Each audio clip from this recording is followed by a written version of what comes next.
ایک اور ہمارے معاشرے میں روایت ہے کہ بعض لوگ جب انسان کا آخری وقت ہوتا ہے تو اس کے سرحانے بیٹھ کے سورہ یاسین کی تلاوت کرتے ہیں۔ اس بارے میں بعض روایات موجود ہیں، لیکن ان میں سے کوئی بھی ایسی نہیں ہے جس کے بارے میں ہم یہ کہہ سکیں کہ اللہ کے نبی کی حدیث ہے۔ کہیں ضعیف، کہیں موضوع، ثابت نہیں ہے۔ بلکہ کیا ثابت ہے؟ وہ ثابت یہ ہے کہ جب کسی انسان کی وفات کا وقت ہو تو جو لوگ اس کے پاس بیٹھے ہوئے ہیں یا وہ کوئی کلمہ خیر کی بات کریں یا پھر اس کے پاس بیٹھ کے لا الہ الا اللہ، اور میت کو بھی اس کی تلقین کرتے ہیں۔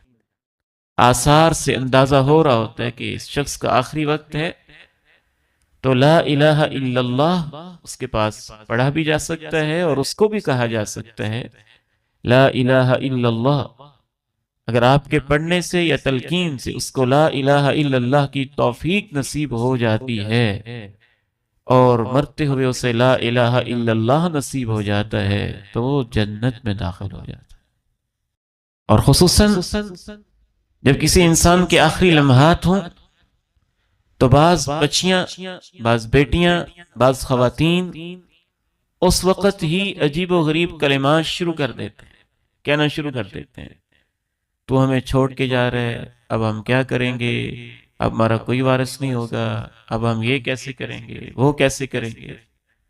یہ بہت خطرناک بات ہے۔ جناب ابو سلمہ رضی اللہ تعالی عنہ رب کریم کے پاس جا رہے ہیں، ان کی آنکھیں یوں اوپر اٹھی ہیں، پھٹی ہیں۔ اللہ کے نبی علیہ السلام آنکھوں کو بند کر دیتے ہیں اور ارشاد فرماتے ہیں ان الروح اذا قبض تبعه البصر، جب انسان کی روح نکلتی ہے تو آنکھ اس کا پیچھا کر رہی ہوتی ہے۔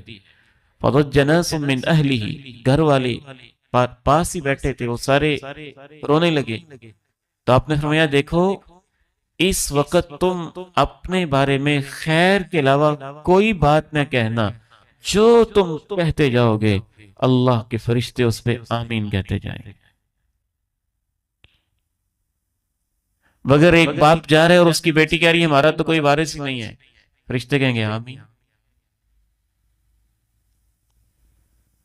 ہم تو تیرے جانے کے بعد ذلیل ہو جائیں گے، فرشتے کہیں گے آمین۔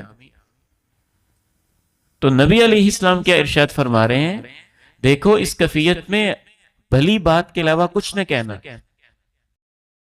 فَإِنَّ الْمَلَائِكَ يُؤَمِّنُونَ عَلَى مَا تَقُولُونَ، جو تم کہو گے فرشتے اس پر آمین کہیں گے۔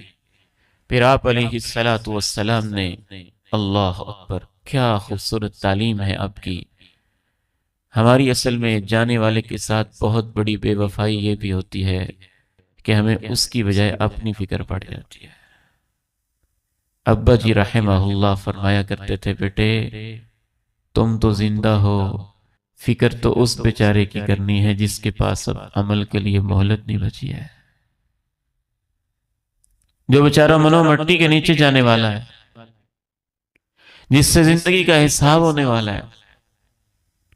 تو جناب ابو سلمہ جب رخصت ہوئے، ابھی آپ وہاں کھڑے ہیں، میت گھر میں پڑی ہوئی ہے، تازہ تازہ ابھی فوتگی ہوئی ہے، تو آپ نے ایک گھر والوں کو یہ سمجھایا کہ خیر کی بات کہنا، کوئی برا کلمہ نہ کہنا، جو تم کہو گے فرشتے آمین کہہ دیں گے۔